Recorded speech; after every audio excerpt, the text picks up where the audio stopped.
Let's be honest, who doesn't like the idea of getting paid just for owning a stock? You wake up, check your phone, and Coca-Cola has already deposited a few dollars into your account.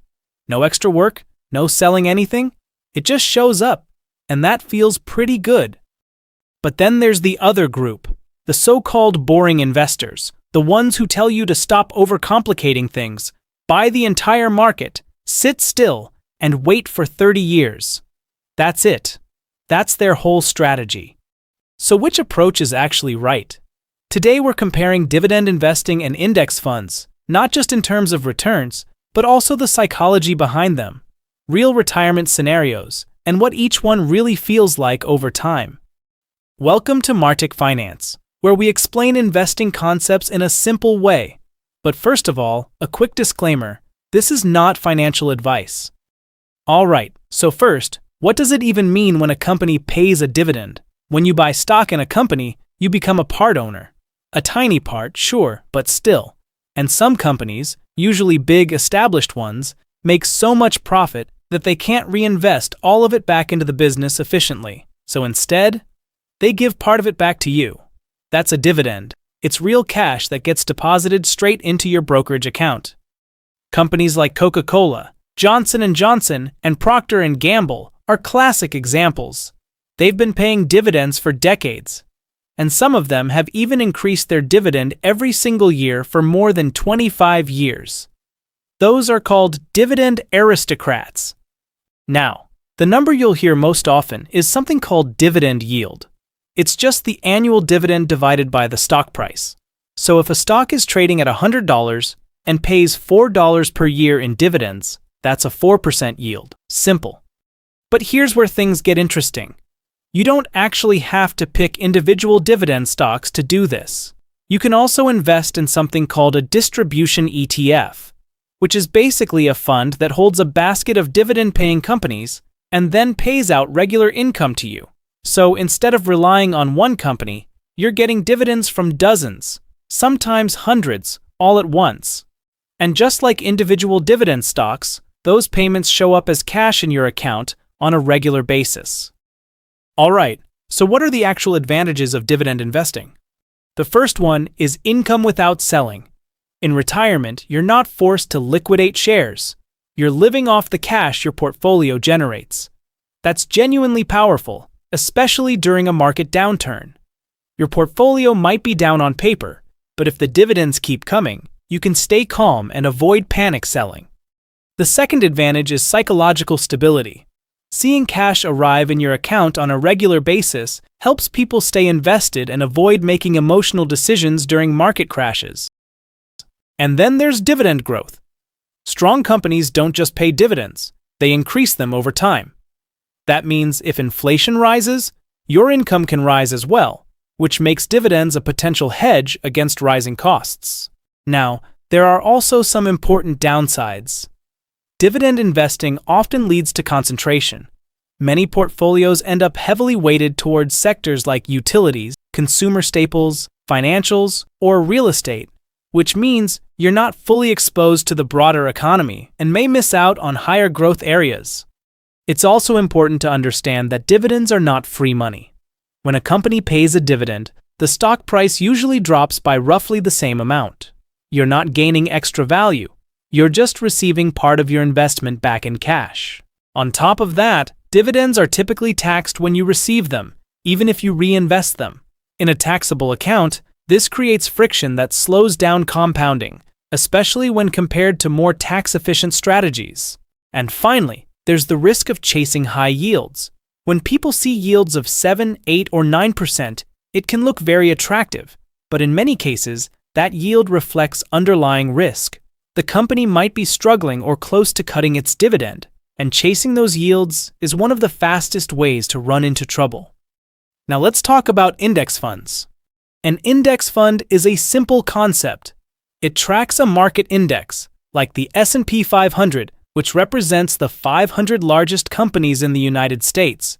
When you buy into one of these funds, you instantly own a small piece of all those companies, which gives you automatic diversification.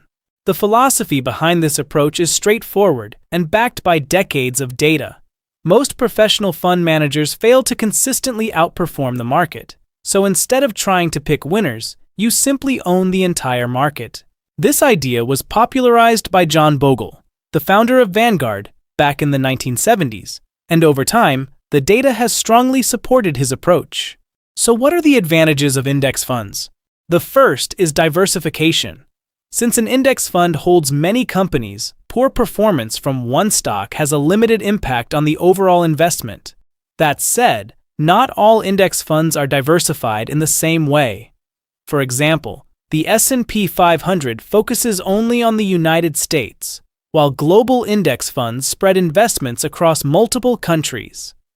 The best way to understand this is by checking the fund's fact sheet, where you can see allocations by company, sector, and region.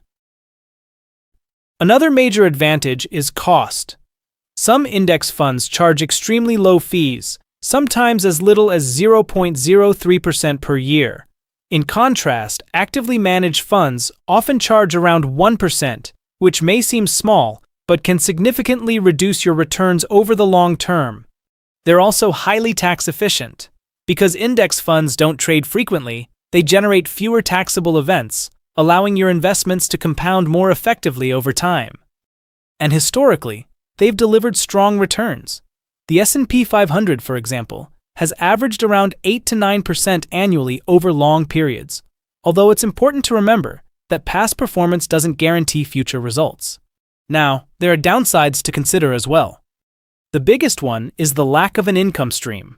In retirement, your portfolio might have a high value, but to actually fund your lifestyle, you need to sell shares. Doing that during a market downturn can feel uncomfortable and goes against many people's instincts. There's also something called sequence of returns risk. If you retire just before a major market decline and you're selling assets to cover expenses, you may lock in losses at the worst possible time.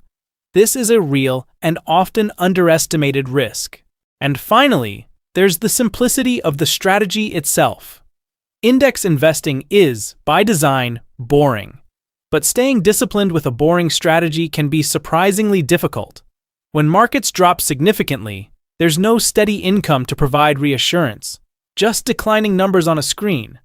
And that's often when investors are tempted to sell at the worst possible moment. Okay, but what does it look like to retire on each plan? Let's say you want to retire with $50,000 a year in income. Let's avoid taxes for simplicity. If you choose to follow the dividend path, you need a portfolio that generates $50,000 in dividends annually. At a 3.5% yield, which is realistic with quality dividend stocks, that means you need roughly $1.4 million invested. Your income arrives automatically. Bad year in the market? It might not matter. The dividends usually keep coming.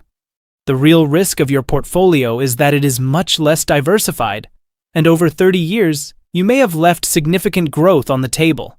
However, if you decide to follow the index fund path, you use what's called the 4% rule, a widely studied withdrawal strategy suggesting you can safely withdraw 4% of your portfolio per year in retirement with a very low chance of running out of money over 30 years. To get $50,000 a year, you would need $1.25 million, actually slightly less than the dividend path. Your portfolio grows faster over time because you're invested in the whole market. But to get that $50,000, you're selling shares. And when markets drop, that feels psychologically brutal. The risk here is the sequence of returns.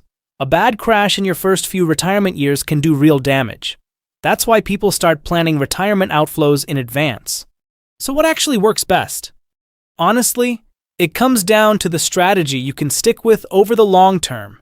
But if I had to choose, purely based on the numbers, index funds come out ahead. They offer lower costs, broader diversification, and historically stronger total returns. That's what the data shows. Dividend investing, on the other hand, tends to win on the psychological side. The biggest mistakes don't come from choosing one of these approaches over the other. They come from behavior, panic selling during downturns, chasing high yields in risky companies, or never investing at all because you're stuck trying to find the perfect strategy.